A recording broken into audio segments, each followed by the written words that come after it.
sige, bigyan natin ng action ng Matthew.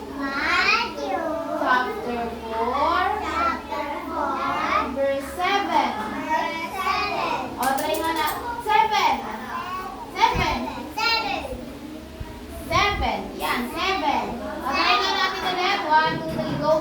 Matthew chapter 4. Verse 7. Ay, isa pa. 1, 2, 3, go.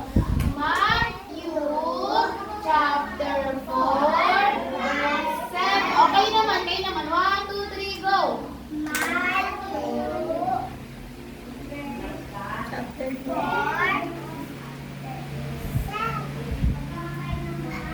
Ano ba? Pag mong ang Diyos. Amen. O, ulit. 1, 2, 3. 1, 2, 3, go.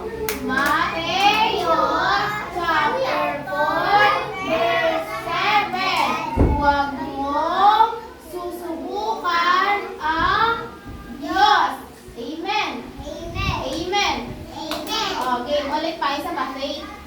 Isa pa. 1, 2, 3, go. Matthew chapter 4, verse 7. Huwag mong susubukan ang Diyos. Amen. Amen. Yes. 참 잘했어요.